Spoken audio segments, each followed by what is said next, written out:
Hello and welcome to the latest edition of Football Digest, and it's a rare edition, one which takes place at a time when Manchester United are top of the Premier League table. Will they stay there? How many horses are in the title race? And at the other end, Sheffield United collected their first win of the Premier League season and putting even more pressure, if that's possible, on Steve Bruce. But is there really pressure on managers? I mean, are there not bigger issues for people to deal with at this time, like stopping players hugging and kissing, for example, after they score a goal? We'll discuss the latest developments on how football is coping with COVID. On a lighter note, there's a Japanese striker as well who's just signed a new playing deal at the age of 53. In fact, I think he turns 54 next month. So who's going to go on forever in the Premier League? I'm Andy Dunn, the chief sports writer of the Daily Mirror, and joining me today are David Maddock, the Daily Mirror's man on Merseyside, Jeremy Cross, the chief football writer of the Daily Star, and John Cross, chief football writer of the Daily Mirror. Morning, chaps. I'm going to start with you, David. It's move over Liverpool. The champions-elect are coming to town this weekend. Yeah, it's an interesting one, isn't it? I think it was back in 2009.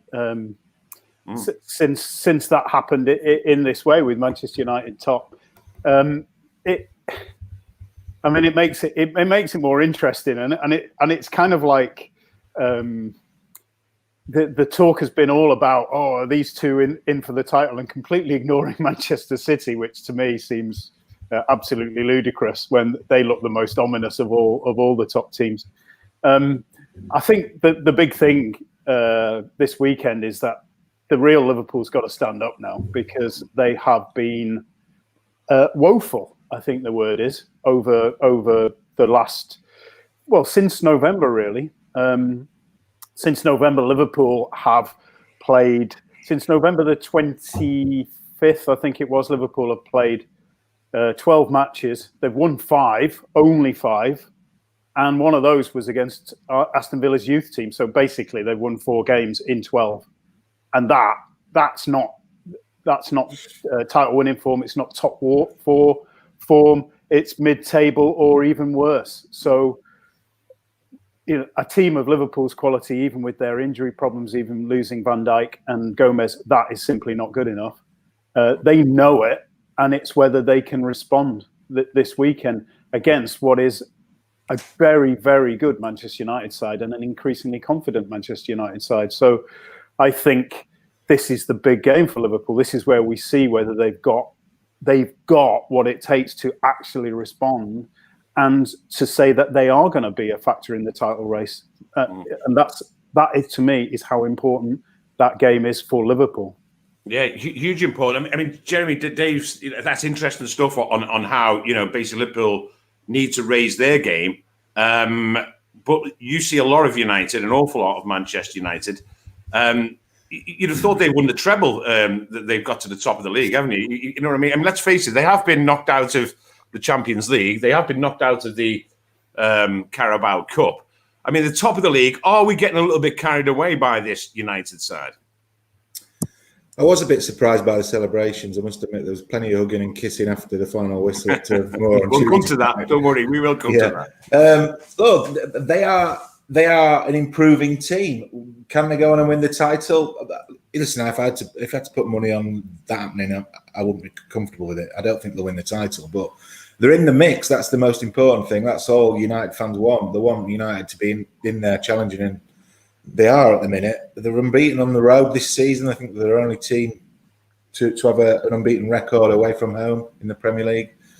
They've been very impressive over the festive period. Probably the best team out of the whole Premier League. So they're banging form, but Dave's right. All the pressure's on Liverpool on Sunday. Obviously, they're in a sticky patch. It's never a free hit when you go to Anfield in a game of this magnitude. I mean, obviously, United, there's pressure on them too. But the onus is on Liverpool to make a statement. And what Liverpool are finding, I guess, is how difficult it is to win back-to-back titles. I think only City and United have managed that in the Premier League era. So, history shows that it's a very tough ask. But it'd be interesting to see how Liverpool respond, because, last season they obviously ran away with it and they weren't under that much pressure because they just blew everyone out of the water. So it's interesting to see how Liverpool cope with a game of this importance in the middle of a bad run. John, and I know you in the past have been maybe thought that Ole Gunnar Solskjaer has been protected a little bit by pundits, by observers, and you thought that maybe he maybe should have shouldered more responsibility for the indifferent form on occasions. Is he now, 2 years and a bit on, is he now the right man for the job? Can we all accept Ole's the right man to be at the wheel? No, because I think we're with Man United. I always think we're only ever 90 minutes away from Ole Gunnar Solskjaer having his credentials and his future questioned. And I have to say, understandably so, because say, for example, they take a right battering at Anfield on Sunday, which isn't beyond the realms of possibility. People will say, oh, well, if they had a great leader, they would go there and grind out the result or draw, whatever it might be that they needed to kind of play the long game in the title race. And you get that with an experienced manager. And look, I'm maybe been a little bit flippant and a bit harsh on him, but I just think this is Manchester United. Man United are expected to be top of the table and to be 3 points clear. That's the level you're at. We shouldn't be surprised by it. And I think to a degree we are somewhat. Because, listen, I do get the fact that they're quite a good team. They're improving. I watched the Burnley game the other night. I didn't actually think they were anywhere near their best. There are a few players who, sort of fall short. But you still go and get the result. And that's the most important thing. I think they are improving. I really like the defence now. I think there's so much better with buying form alongside Maguire. They look much more solid. Still far, searching, I think, for the perfect combo, aren't they, in midfield and attack?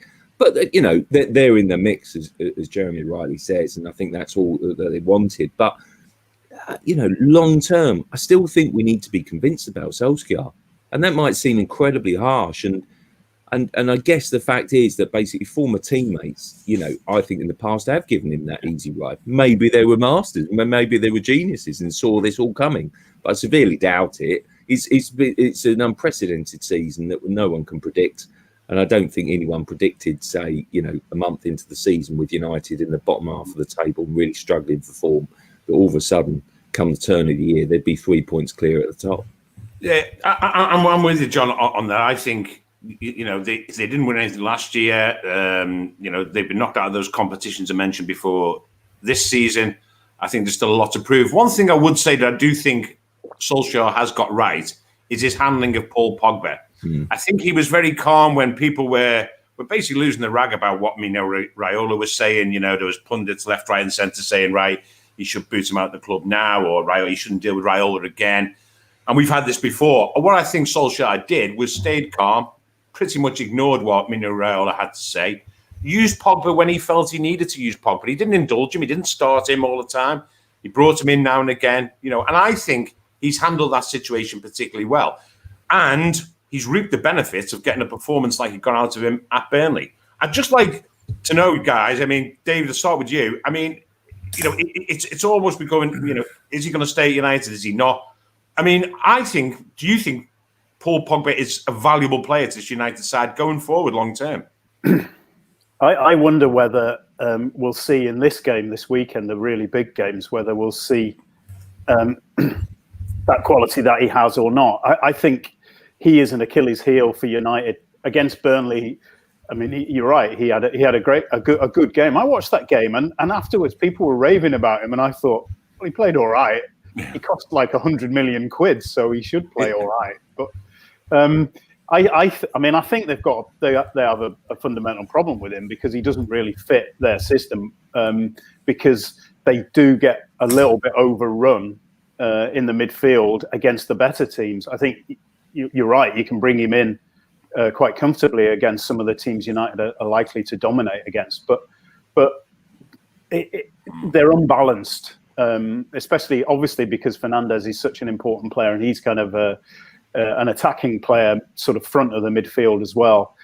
It leaves them, to me, I don't think he does his work tactically that say the likes of Mourinho wanted. Obviously, he never really trusted him. I don't think he would do the work tactically for the likes of Klopp or Guardiola either. So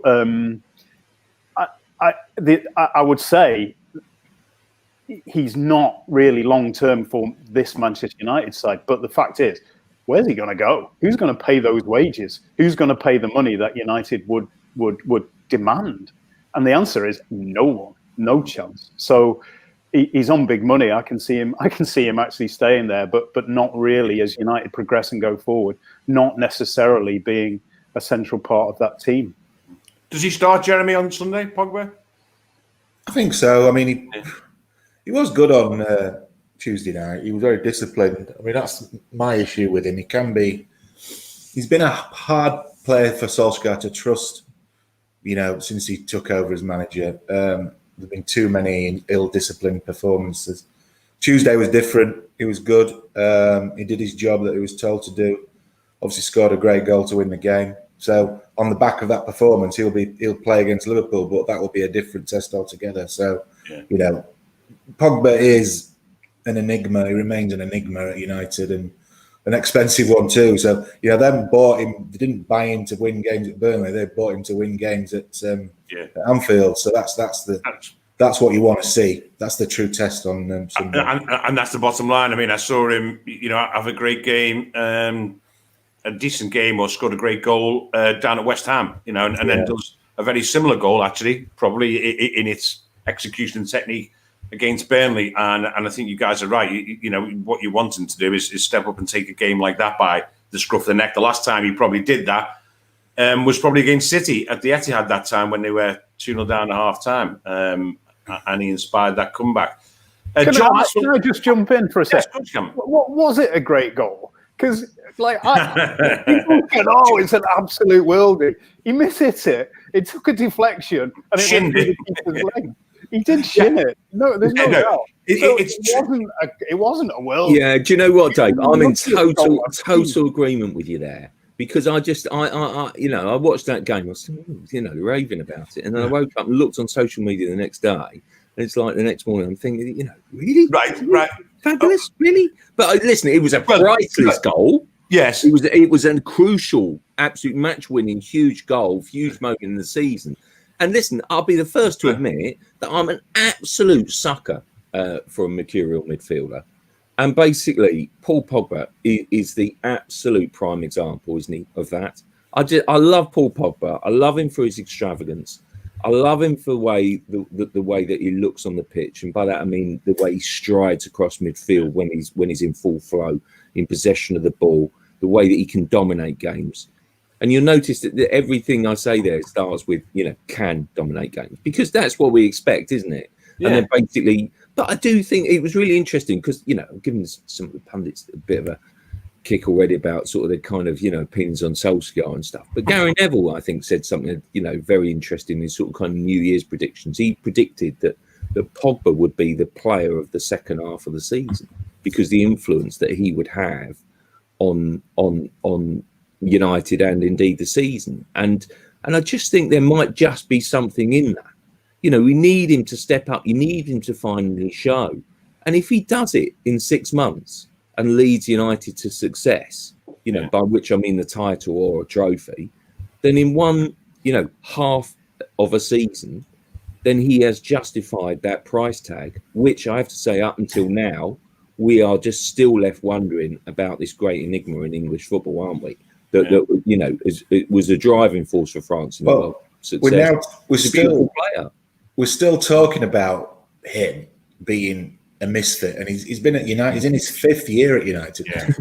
He joined them in 2016, so he's been there half a decade, and we still don't know if he's the player we think he is, which tells you everything, doesn't it? 5 years. Just quickly, I'm interested in that goal. Just going back to that goal, saying it's not a great goal. Okay, it takes a deflection. Okay, you might not hit it as cleanly, but in terms of technique, I was actually walking past the TV and I saw it.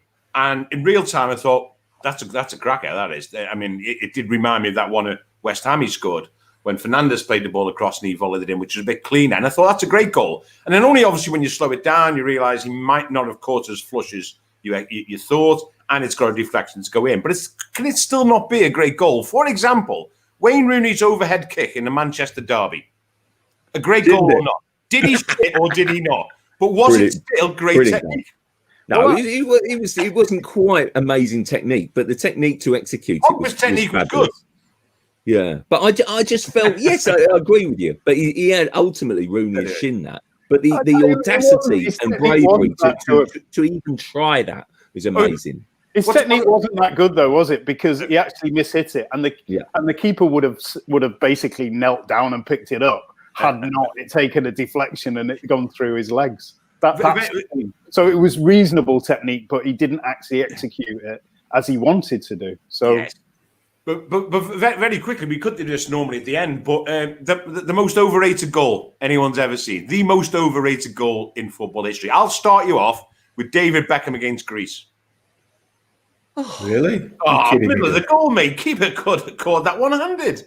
I'm going David Beckham against Greece, overrated. I mean, you could maybe say Rooney. I don't know. Has anyone got a goal they think, you know what? Oh, I tell you, I love him. Right. To be fair, the reason why it's a great goal, Beckham, is just probably because of the circumstances. What I mean is in terms of, a worldie. Go on, John. Please don't get me wrong on this, because I think he's having the season of his life. But Son, was it against Burnley? Oh, yes. Please, did someone make a tackle? Mate, that won the Puskas Trophy. The best goal ever. Any chance, lads? Put in a tackle. Unbelievable.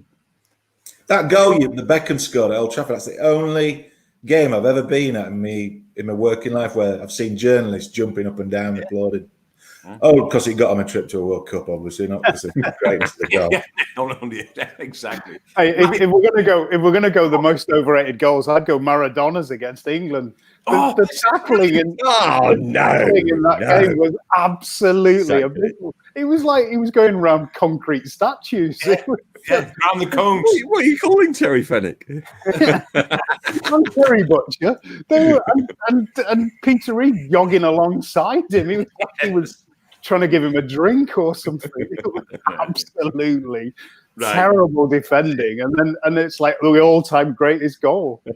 The goal of the century, the goal of 2020, Rooney's overhead, spectacular. Right, we've dismissed them all. Great. I'll tell you what, we know who has scored a lot of fantastic goals, absolutely fantastic goals, is Mohamed Salah, and scored them by the bucket load.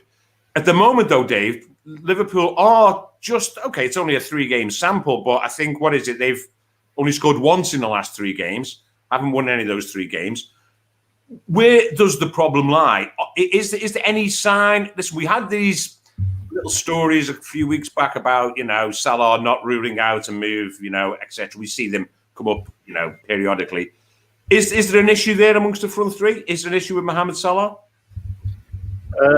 Well, it's really interesting you asked that. First of all, you're right, 1 goal. But do you know what? 3 games against 2 of very really struggling clubs and poor clubs towards the bottom of the table. Southampton, decent side, but let you play. In those 3 games, Liverpool have had 7 shots on target. I mean, in 3 games, that's the champions who blew everyone away, who created more chances last season than just about any club in Europe. So it's a significant problem. And I'll say, first of all, the first part of your question, what is the problem? Well, I actually had a really long chat with Klopp, who was really honest last week in his press conference. And he answered about the centre-halves.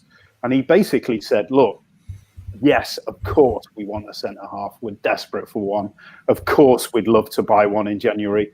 But he basically admitted, first of all, the money isn't there. Liverpool don't have the money in this current climate to buy the standard of centre-half that they require. And he didn't complain about that. He didn't kick up a fuss. He basically said he understands, he accepts it. And he also said, what happens if I bought a centre-half anyway and then he gets injured after 2 or 3 games? Which you look at his signings in the summer, Tsimikas, Thiago, and Jota, and they've all been injured. Yes. So, there's no guarantees there. But what he also said, and which I found interesting, and I feel it's exactly the same, he said that in trying to cover for the loss of Gomez and Van Dijk, Liverpool have had so many different centre-half pairings. I think they're into double figures with the different centre-half pairings they've had this season. And they are taking players from other areas they're trying to cover. And he said, it's really affecting our setup. And he said, the people on Match of the Day, the critics on Sky, the pundits, no one ever gives Liverpool any leeway because of the problems they have with the centre halves. And okay, that's Liverpool's fault for going in the season with only 3 senior centre halves. But the reality is, and Klopp gave detailed technical, tactical analysis of this, and basically said, we're losing the midfield, the protection we have in the midfield, and therefore we're having to change the setup, and we're constantly having to change to a different style of playing, and that is affecting the momentum going forward. And also, they've lost Van Dijk and Gomez to a slightly lesser extent. Their ability, and Van Dijk's very underrated at this. His incredible ability to sort of bypass that midfield area, get Liverpool on the counter, find Salah, find Mane, find Firmino coming deeper with his and remarkably accurate long distance passing. So Liverpool are missing all of this, and basically they're playing a very different game. Fabinho has been a massive loss in midfield. Jordan Henderson played in defence against Southampton, and losing him from the midfield is also a big loss. And I think that is the fundamental problem. And very quickly, and I'm sure the guys will answer this question more fully, but with Salah, I personally don't think there's very much in him. I think that he did feel undoubtedly slightly overlooked when Trent Alexander-Arnold was made captain when he played in that game. I don't think he understood quite how important it is at Liverpool for a local boy to be given the captaincy. Curtis Jones did it in the cup game against Shrewsbury, I think it was, last season, and it is massive on Anfield for a local boy to be given the captaincy. Salah didn't appreciate that. I think that interview where he sort of didn't rule out moves to Spain was more because his contract, he's 29, and his contract talks are about to come up, and they obviously want to press for a big money long-term contract. And Liverpool, when you look at it, they're very reluctant to hand out, as we've seen with Wijnaldum, big contracts to players who are going to be soon entering their 30s. They want to do it shorter term. They don't want to be loaded as they have been in the past with, as in fact the owners had when they first arrived, and then they were burnt by it and really vowed never to do it again. They don't want players in their 30s on massive contracts. Like Pepe Reina's a good example when they first arrived. And so they're trying to avoid that. But Salah, obviously, his agent is doing his job, trying to put pressure on. And I think it's more related to that than a real chance of him leaving. One last thing, I'll throw this over to the other guys, though. If Liverpool got a really massive offer, and I can't see it happening, but if they did, say 150, 200 million for a 29-year-old, would they take it? It's a really good question. And I'd throw that open to the others. Yeah, I mean, John, you just pick up on that. I mean, you know, they've been the most incredible triumvirate up front with Firmino, Mane and Salah. But I guess everything has its, has its time, has its lifespan. If they're not firing, then Liverpool are in trouble, aren't they? Yeah, they are. It's a great point that Dave makes, and I do think it's a great discussion point. And listen, I guess the art of management and the greats down the years have been the ones to basically call it and do business, if you like, and make changes and move things on when almost players are at their absolute peak. Because if they're at their absolute peak, there's there's only one way to go, and that's downwards to a degree.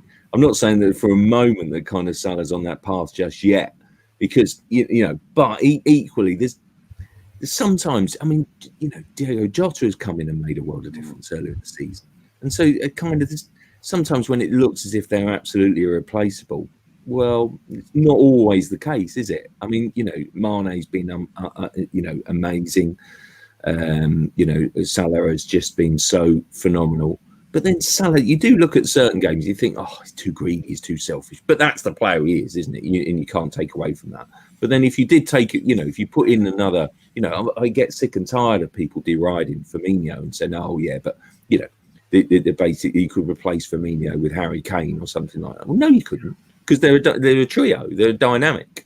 They're basically like for like. Are they better players? Well, I'd make a strong case for Harry Kane, but actually in that trio, I'm sorry, but there's a reason why the three spin off each other, and it's because that dynamic.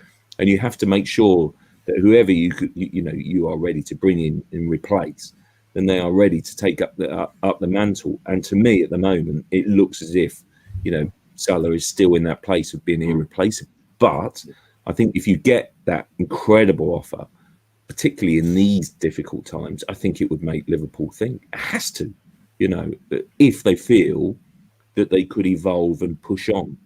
And I think that, I think what Klopp has done in his time at the football club has just been able to kind of, move them on time after time. It's like the conundrum with Wijnaldum. Wijnaldum's a case in point, isn't it?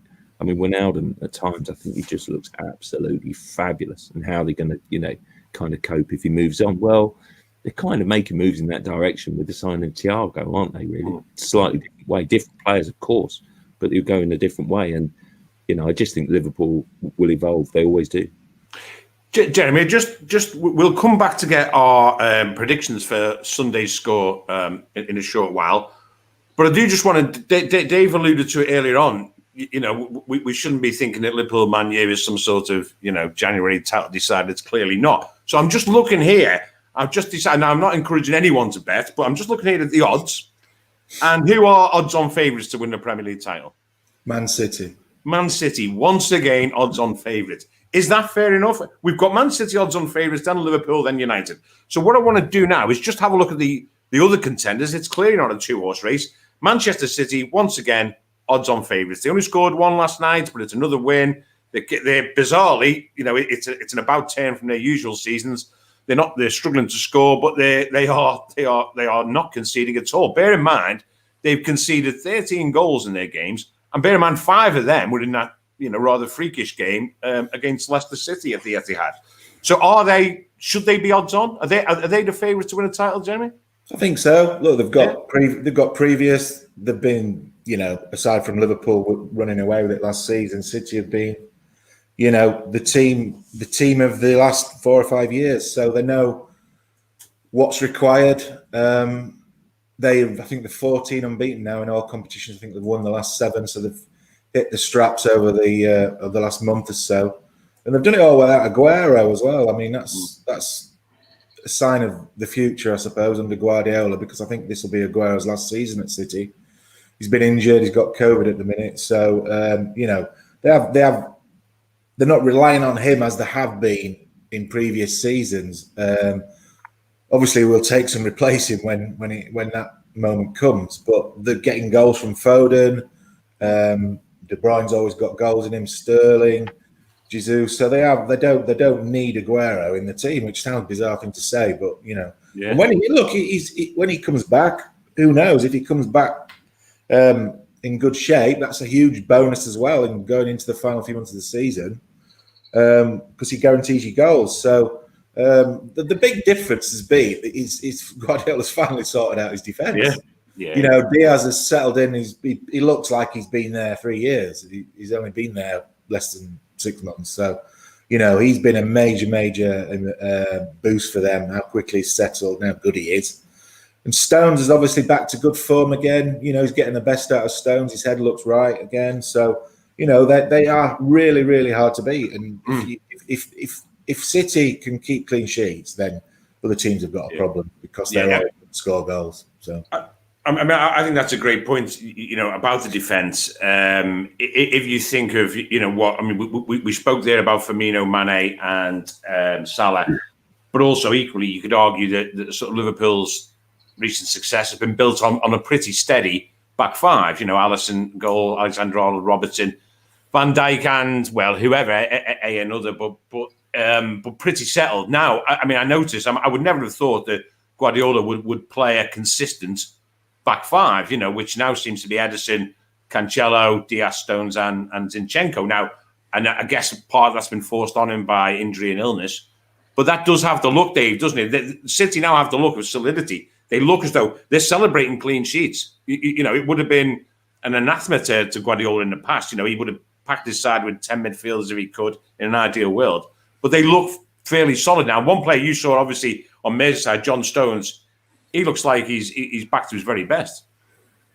Yeah, well, I personally think City will run away with the title unless Liverpool sign a centre-half. I genuinely think that. And also it has to be obviously a top-class centre-half who is good enough to slot in straight away. And really, by delaying, I think it's cost Liverpool. I honestly think City are overwhelming favourites for the very reasons that Jeremy just detailed. It's interesting, because Guardiola's first season, he struggled. That defensively they were poor. They created loads of chances, scored goals, but kept getting caught out at the back. So what did he do? He actually went out and he signed about 5 defenders, all for 40, 50 million fullbacks, centre halves. And actually, he struggled to find centre halves, and he kept signing centre halves. So I think last season he realised again that the defensive problems without Laporte, who was injured for a lot of it, caught up with him again. So I think they did go out and they found Diaz, who's been really important. But it's really interesting that Laporte isn't actually playing. I feel sorry for him, don't you, really? And I mean, is that just luck? Because it looked to me like Stones was going out. There was talk about him possibly coming back to Everton. There was, he possibly has stumbled on that. Yes. I'm not entirely. I don't like to say great managers stumble on things because they do tend to plan, but I think he has stumbled on that and it's worked perfectly. Yeah. They're going to score goals. The other thing I'd say as well, by the way, is that Guardiola, he does, we know his methods, we know his history. He plans things, and I think at the start of the season, they came back late. They played in the summer longer than everyone else, and I think he planned a slowish start, and then to gather momentum and use his methods, hitting the ground around this time, and that's exactly what we've seen. Is it 12 games now unbeaten? Yeah. And 7 wins on the spin, isn't it? Something? I think they will look fitter and stronger than any of the other teams because of the way that Guardiola prepares and the way that he's planned this season. And I also think they will probably not suffer as many injuries as most teams as well in the second half of the season because of that planning and the preparation that he does. So it's ominous. And Liverpool, for me, they've got to sign a centre-half if they want a challenge for that title this season. John, we're talking now almost as though it's a 3-horse race. You were at Spurs last night. Spurs on my odds here are, 25 to 1. I mean, what is it, Tottenham? I mean, is it just a 3-horse race? Secondly, there's not many points separating the top 6, so surely that brings Spurs, Leicester, Southampton, even Chelsea into the equation, does it? And thirdly, John, just on Spurs now to start with, what is it about trying to defend 1-goal leads against the likes of Fulham? Does he deserve the criticism he's getting this morning, Jose? I actually thought that last night was a little bit different. Listen, I do think, I was also at the Wolves-Spurs game. So basically, Tottenham should have won that game. And they ended up drawing. They ended up being pegged back by a late equaliser, later than it was last night.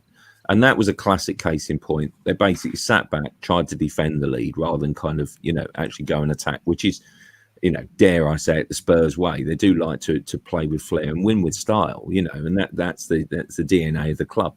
But I actually felt a bit last night was that Spurs didn't play that well, I have to be honest. But I thought Fulham were great.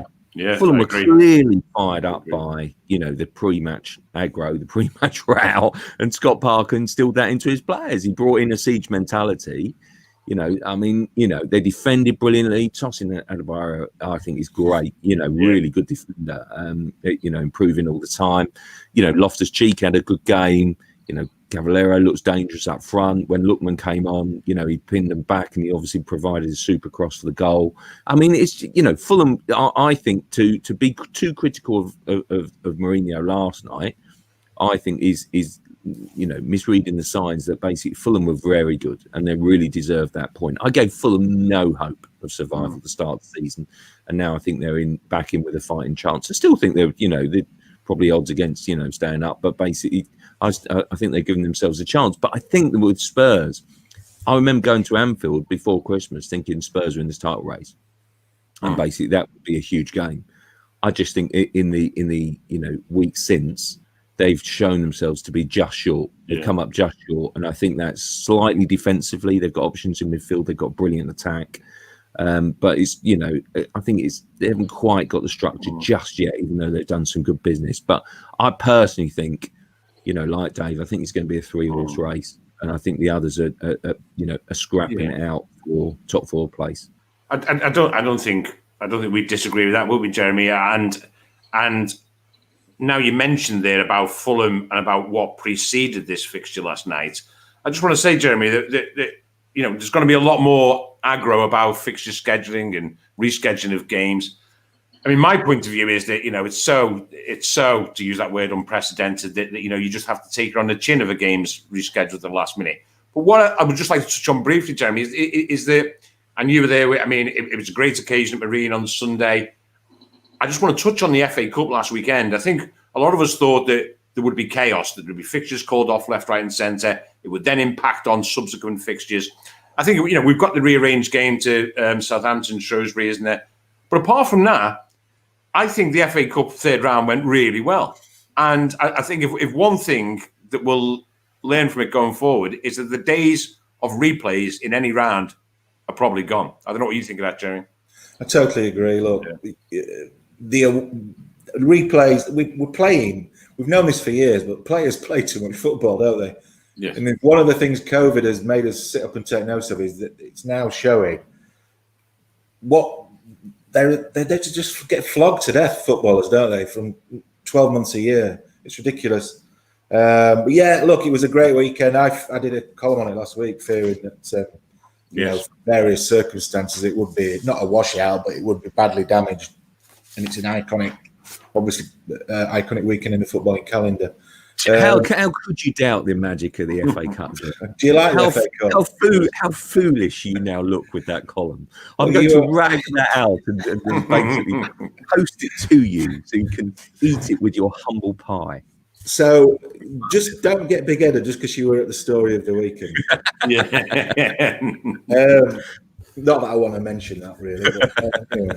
But no, it was a fantastic weekend. We saw some great upsets. It's what it's all about. And the other bonus is that the FA Cup will provide a bit of help with the fixture scheduling, because I think there's a story in the paper this morning that Villa's game with Newcastle is going to be rearranged for the 4th round weekend, because they're obviously both available to play that weekend. So I think that's happened now while we've been on air. Yeah, so it's helping ease the congestion. But look, we are where we are. We need to finish the season. Obviously, I think that was Mourinho's point when he was having a row with Parker over. I did feel really sorry for Fulham, actually. I just don't think that's fair. But there's a lot of things that aren't fair at the minute for all sorts of reasons. So I think you've just got to suck it up and get on with it, and just realise that it's very different at the minute, and there's no sort of precedent for this. So you've just got to get on with it, try and get the season finished. Yeah, it was funny. I was at Chorley and then Marine. I turned up at Chorley on the Saturday, parked my car virtually outside the stadium, and there was literally not a soul around. I mean, not a soul around. I'd gone to the stadium. There's a few people there, so getting the stadium ready, and it was great. And then myself, if I one of the first people I bumped into was Jeremy outside Marine, Rossett Park, or the Marine Travel Arena, whatever it's called now. And I got outside, and it was like Wembley Way on a May, with no COVID. It was the streets were lined with punters welcoming the coaches and whatever. And it did make some headlines, Dave. It made some headlines in terms of, well, where's the social distancing? And the police were fairly relaxed about the streets being lined with people. But it did bring in again the ongoing discussion of the sort of football in COVID times, and then the minutiae of the social distancing, etc. Now, that was amongst fans. What's come out this week, which seems to be gathering momentum, is this idea that footballers are ignoring protocols and are, heaven forbid, celebrating goals with a hug, with a pat on the head, with a handshake, when really they should just be bumping elbows and sort of saying well done from 2 meters apart. Where do you stand on this? It seems to be, and my point of view is, the odd politician won't miss the opportunity to start being pompous about football. Nigel Huddleston yesterday, they must force these protocols strictly. I think it's over the top. Where do you stand on it? It's clearly going to be a debate over the next couple of days as to, should footballers continue to do that, and should they be told, listen, guys, don't hug after you scored a goal? Listen, let's put it this way, Dave. If United or Liverpool score a last-minute winner on Sunday, I think it'd be more than elbows bumped. I don't even understand the debate, if I'm being honest, because for a start, they're in a bubble. They train together.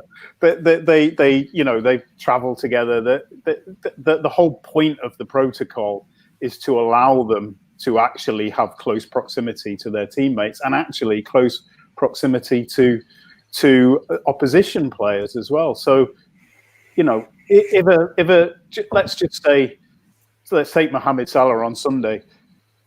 Harry Maguire is going to be all over him. He's going to be putting his sweaty arms across him. He's going to be putting his face next to him. He's going to be right in his face, as he should be as a defender. And are you telling me that is less danger of transmitting than if a player jumps on another player's back and they punch the air together? It's just a nonsense. And in part, the government, let's face it, that they've had an absolute shit show, and they are desperately looking around for any scapegoats, any excuses to deflect from the disaster that they're presiding over. With COVID, we're approaching, I think, well over 75,000 excess deaths. So they are responsible for that extreme number, and they are to be blaming footballers for celebrating when you are responsible for that. That is obscene. So let's get that into context. I just wanted to go back to the Marine thing as well, because it's kind of like a local club for me. You say it was like Wembley Way. It wasn't. Okay, but I'm allowed to exaggerate. Shop. And actually, and there was a massive response and people criticising them and all that. And again, in Liverpool, we were in tier 2. And everywhere else was in tier 3 or tier 4. And right up until New Year's Eve morning, you could still go out in Liverpool to get a meal. You could have a drink with your meal. All the shops were open. And guess what? Manchester was in tier 4. The whole of the north of England was in tier 4. So the whole of the north of England came to Liverpool. And the shopping centres were packed. Yeah. And the restaurants were all booked up. And again, government are responsible for that. And look, now in Liverpool, the rates have gone through the roof, surprisingly enough, after allowing the whole of the north of England to travel to Merseyside. Yeah. So, a few people standing next to each other in the open air, outside a shop in Marine. It's not quite the same as the government having such a disjointed policy where they let hundreds of thousands of people travel to do their Christmas shopping and go out in restaurants and bars in Liverpool. So, let's get it all into context. Welcome to Politics Live on Football Digest today. Listen, I'm only tuned into the Sophie Ridge podcast for that. What I would say, Dave, is I don't think it was just the north of England who came to Liverpool. I mean, I was hearing the stories about people coming from London up there, a pint to eat in Liverpool from Wales. People come in, what a great day out. We can travel to Liverpool, do our Christmas shopping because all the shops are open, and then we go and have a meal and actually get a drink in a bar and a restaurant, because you just had to, they were serving £2 chicken and chips. Listen, Jeremy, John, can I get anyone of the four, either of you two, think there is a debate to be had, or there is a point to be made that maybe footballers, because actually from the start the protocols were there about celebrating goals. If you remember the very first game back, was it a Borussia Dortmund game?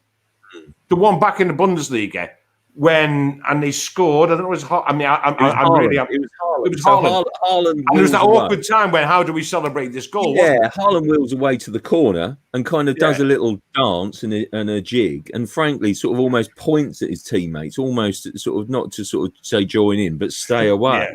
And I have to say, it was one of the most Germanic things I've ever seen. I realised he's not. I realised he's not. I can say that because I've got German roots. So, but basically, it's as my colleagues always never fail to remind me. But no, listen, you know, and then quickly we got back into the swing of things, basically in the Bundesliga, and equally, I think with the Premier League, I actually think that basically, you know, football came back and it felt a bit sort of sanitized at first. It wasn't quite the normal game that we expected. The standard wasn't there. And equally sort of kind of goal celebrations weren't quite as extravagant as we're used to and we're getting back into now.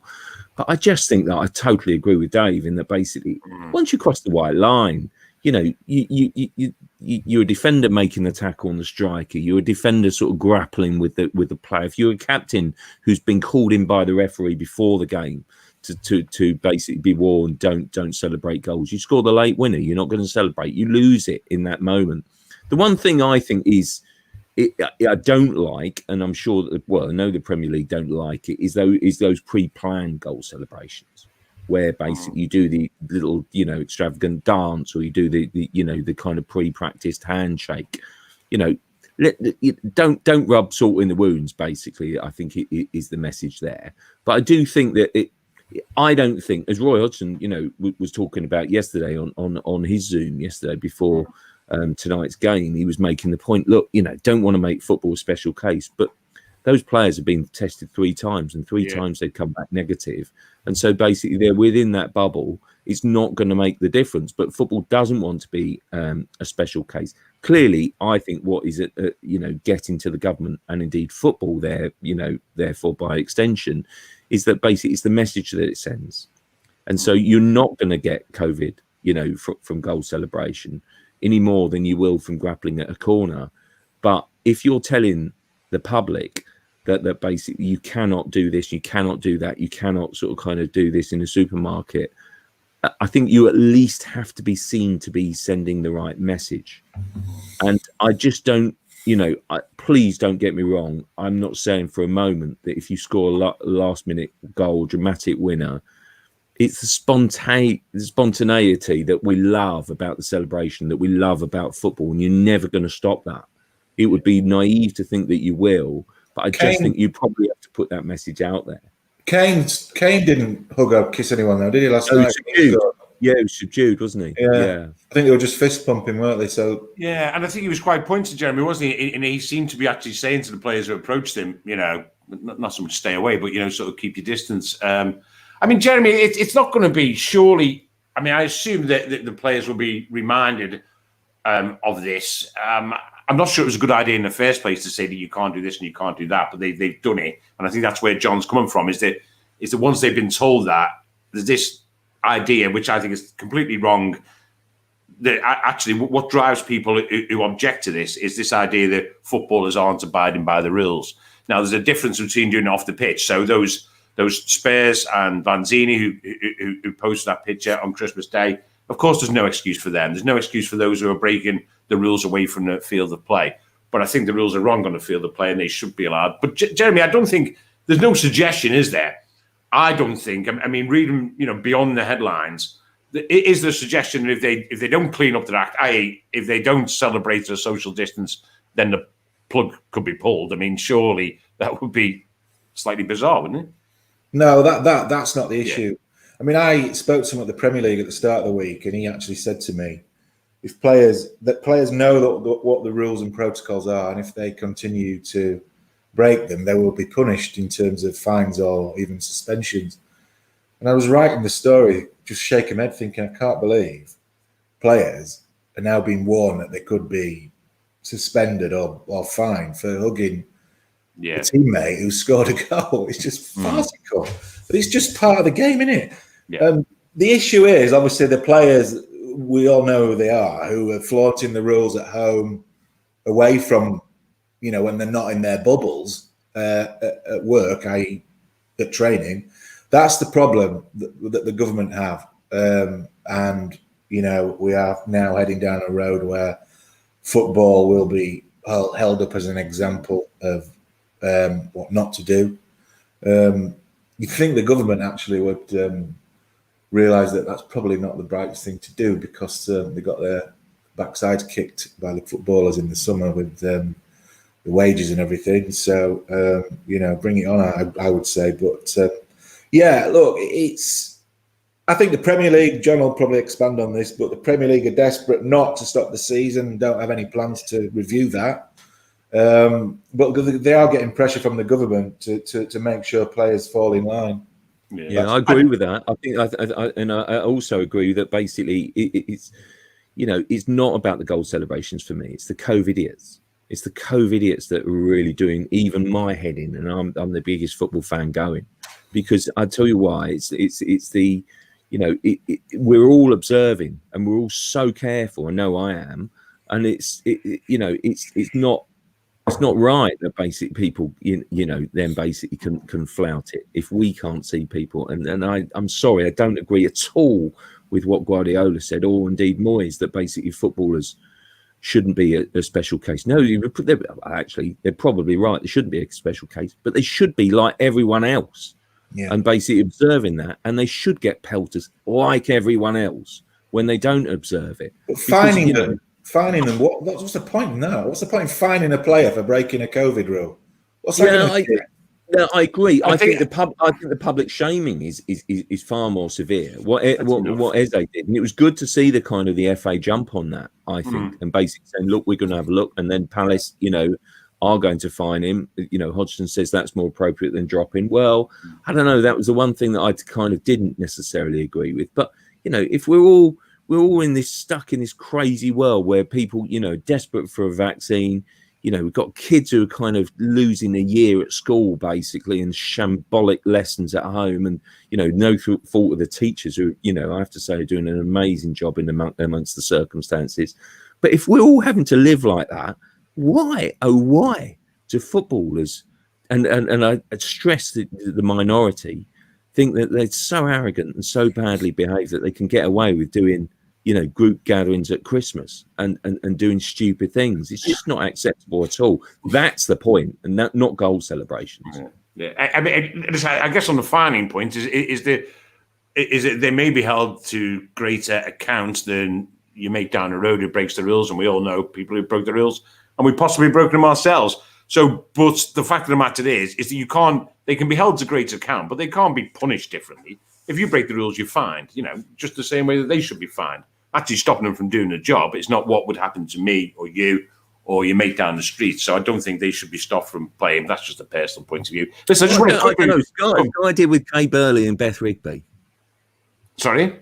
Sky did with Kay Burley and Beth Rigby. Yes, they did, but maybe that's because their job day in, day out was to hold people to account for not abiding by the rules. It's a different story then, isn't it? I mean, footballers aren't preaching around saying you must do this, you must do that. I guess if you're holding someone to account hour by hour for not abiding by the rules, then if you're shown not to do it yourself, it puts you in an invidious situation, I guess. I mean, anyway. But listen, let's quickly. I know where there's going to be no hugging and kissing, as usual. It's up at St. James Park at Newcastle. You won't find much of it there. And once again, I mean, I don't want to spend too much time on this, but Steve Bruce again coming under just familiar pressure. Not a great performance at Bramall Lane. And it just seems, guys, that, it's week in, week out. It just seems there's an inertia there. He does, Dave, I don't know how you look at it. I mean, how long does he put up with this for, Bruce? I mean, because I guess he's not getting sacked, is he? Well, that's a good question. I know Steve Bruce quite well down the years, and the answer is he'll put up with it as long as it takes, because there's no way he's gonna quit there. He's gonna walk out just because he's getting criticism. That's just not part of his personality. He's a much tougher guy, Bruce, than perhaps the Newcastle fans realise, and. I actually think. I mean, I think he's. I think it's perception. I think that obviously the results have gone, but the start of this season, last season, they actually performed pretty well, got some decent results, played some decent football, and actually performed slightly better than Benitez did before Bruce took over. So, but he was always up against it because Benitez basically did what he often does, which is get the fans on his side against the owner. And you know, there's a great case to be made for that because the owner there, I understand exactly why the fans are so much against him. But you know, you compare Bruce's overall record to that of Benitez, and they're pretty similar. And you could argue that he's had less support possibly in the transfer market. But the point being that Bruce is actually, for me, he's an underrated manager. He's a decent manager. He's done decent jobs in most of the places he's been. Sometimes played some very attractive football. I don't know anybody is going to do such a great job there at Newcastle. I think that's the problem. And okay, an example close to home, at Everton, they got Carlo Ancelotti as manager. And the fact is, he's a top manager and he's performing like a top manager by putting Everton in the position that they're in. It's remarkable what he's achieved this season at Everton. Absolutely remarkable, especially given the squad he's got and the injuries to so many key players he's had. And yet somehow, he didn't even have a striker the other night, and they somehow managed to get a very important, brilliant victory at Wolves, which is a tough place to go. If he were manager at Newcastle, then yeah, I think they'd be doing better than Steve Bruce. But he's not going to be manager of Newcastle. Nobody's going to go there. Nobody's going to go there. So who are you going to get? And that's a fundamental problem. If you transported Carlo Ancelotti to St James's Park and gave him that squad to play with, do you think he'd do any better than Bruce? The problem is not Bruce. The problem is players aren't good enough. The owner's terrible. It'd be very, very pragmatic football he'd have to play to do better. And he would do it because that's what he does. He's done that at Everton. At times, Everton, they've basically played 4 centre-halves at the back. And so it's not the most exciting football at times. But Ancelotti has shown that he can get results. So, yeah, I think they'd do better. I don't think they'd be up where Everton are. I think they'd just be doing slightly better. The issue is with Newcastle that Mike Ashley clearly just wants to survive in the Premier League, doesn't he? He doesn't want to thrive in the Premier League. He just wants to exist. So whoever manages that club will be given a budget that's nowhere near big enough to make a playing squad capable of winning something. So that's the issue. They just trundle along, staying in the Premier League, getting the TV money, and Ashley's happy. And I just go on, sorry, John. Sorry, Andy. I just think that Newcastle fans just want to dare to dream. And I think that's the point. And I think the reason that, listen, in the past, I've gone, hang on a minute, why is Bruce's football so, which can be defensive and unadventurous at times? Blimey, it certainly was at Sheffield United. I mean, what a blooming headline that is, that basically you gift wrap, Sheffield United their first win of the season. It could only be Newcastle, couldn't it? I mean, the issue there for me is, though, that Newcastle did play well at Arsenal. But they got overpowered in extra time, and then basically 120 minutes in their legs. They've got 2 days less recovery time than Arsenal, and they have to go to Sheffield United and lose. And I just feel there's an element of bad luck there. I think that basically, and you have to take that into account. But I just think the way they're set up was negative. That annoyed Newcastle fans. And I think I'll go back to the fact that basically in the past, I've always sort of said, well, what's the difference between Benitez's, poor defensive football and approach at Newcastle at times? Well, I think that the issue there is that they felt they had a manager who allowed them to dream because of his credentials, but also one that was like them, was ready to take on Mike Ashley publicly. And that was the point. And I just think, if you took Carlo Ancelotti to St James's, there's no doubt in my mind that he would do better, because he would be a slightly different approach, but he would do better because it would be Newcastle fans would have a better perception of their manager. and that for me is the issue. And I just think that, you know, are they underperforming? Well, yeah. I mean, you know, to lose at Sheffield United was a blow. To lose at Brentford was a bigger blow in the Carabao Cup, because that was their path. That was a path to That's kind what's of done the damage, the real damage on the Brentford defeat. That's the one, isn't it? That's the one. Yeah, Bruce, if you go back to when he was appointed, the Newcastle fans had written him off even before he had his opening. Exactly. So his thick skin, look, like Dave said earlier, he's been around the block so many times, he'll just take it on the chin and keep going. But he knows he's just going round in circles, basically. Well, and I think why it'll go round in circles also, what I wouldn't say, in quotes, helps him is that there are no fans in St. James Park, and they're not going to be. So, you know, I think people are quite, within Newcastle, are sort of relatively confident that they'll stay in the Premier League. There's no fans there they're not playing great football, but there's not 50,000 people there to whistle their disapproval of the football they're playing. So, in other words, you just go around in circles, as you said, Jeremy, you know, and Ashley, that'd be absolutely fine for Ashley. You know, he's not getting pelters because there's no one in the stadium. And I just think that it will go on and on and on. And, you know, I personally, you know, I like Steve a lot. I'm with Dave, known Steve a long time, and I like him a lot. But, you know, I just don't see how this ends happily, to be quite frank. Steve turned 60 in December, and obviously he's still not playing. But my eye was caught this week, just as a distraction, by the Japanese striker, Kazuyoshi Miura for Yokohama. He's a striker, and he turns 54 next month, and he just signed a new playing contract. And I just think it's fantastic. I often think, why do we put, well, it's probably obvious reasons, actually, it's a rhetorical question, why do we put age limits on outfield players? And I just wondered, which outfield players do you think might go on and on? For me, I'll start off, and I actually think that we'll see Lionel Messi playing on into his 40s. An outfield player. I really do. I don't see any reason. I look at him. Do you just hit a barrier where you say, okay, that's it. I'm 33, 34. It's the end. I don't know. So I'm going for Messi. John, anyone?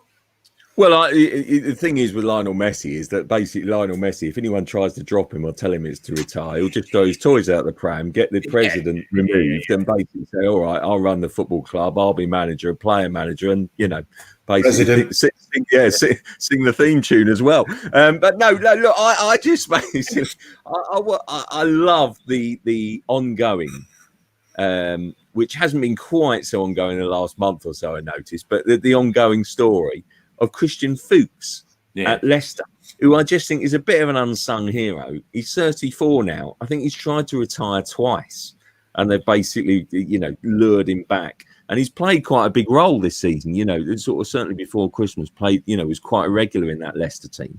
Leicester continued to defy the odds.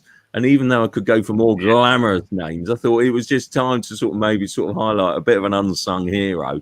You know, if he's tried to retire twice, I think he's got a coaching school in New York, hasn't he? He's got no chance. Christian, just admit it. You're carrying on until you're 40, basically, and doing a sterling job as Leicester defy the odds and maybe reach the top four again this season. It's brilliant. I'll give you an obvious name, actually. It's James Milner. I was just going to say, surely Milner, yes.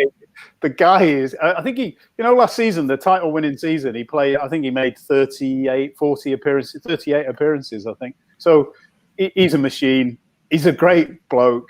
He absolutely, he's still the fittest guy at the club. Everyone says that. And I mean, he definitely could play on for several more years. And I can imagine him playing for someone, I don't know, say like Geisley when he's 53, something like that. Absolutely no problem whatsoever. And if you think, Dave, I mean, what was his?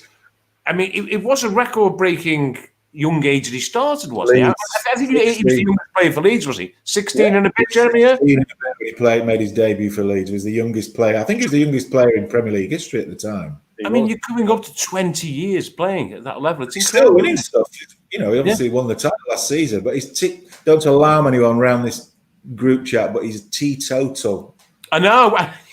Let that be a lesson. Oh, we all for January. I remember you two were probably there, John and Andy. When we were in Miami that week before we went to Brazil for the World Cup, Milner did a press conference, and I asked him towards the end of the press conference because it's quite well known that he'd never touches alcohol. You know, he's obviously super fit. I said, would you break that ban if England went on to win the World Cup in Brazil? And he just went, no. It was like deadpan. He's quite deadpan, isn't he, Milner? But yeah, I'll go with Dave. I think Milner will still be playing in his 40s. I think you could be right. I think you could be right. And it's funny, I've said this before here, that when I covered I think, Dave, you might have been off, and I covered Liverpool-Leicester, and they won. Leicester were expected to go there and do big things, and Liverpool won 3 or 4, was it? And Milner apparently was outstanding. I was watching the game, but didn't realise this, and I gave him a 6. And months on, I am still getting, I swear, pelters every week. You gave James Milner 6. What do you know about anything? And you look at the game back and you think, you just missed someone, because he didn't score, and then you just look and you think. But anyway, he took the call. There's no brilliance. But bear in mind, Stanley Matthews, was he 50 when he played this last game? Can you imagine someone like at the top level of English football playing Alpha in your 50? I think it's remarkable. Wasn't he 50? No. I don't know. Maybe he's older. I obviously can't remember. I wasn't around then. But No. You say, can you imagine it? I say no, just because your legs feel. Legs feel tired playing for the Preston, blimey. I think you're right. I think Milner will go on for a long time. Will he play? I'm just going to finish. I'm not sure whether he'll play Sunday or not. He may play a part. But just finishing as we started on Sunday's game. Just always a great game. We could do another program on memories of these type of games. The 3-3 was my favourite memory of being at a game, the Ruddick header. But anyway, I'm not going to ask for those memories. I just want to wrap up simply by asking for a prediction. I think Liverpool will bounce back, and I'm going Liverpool 2, Man United 0. Jeremy?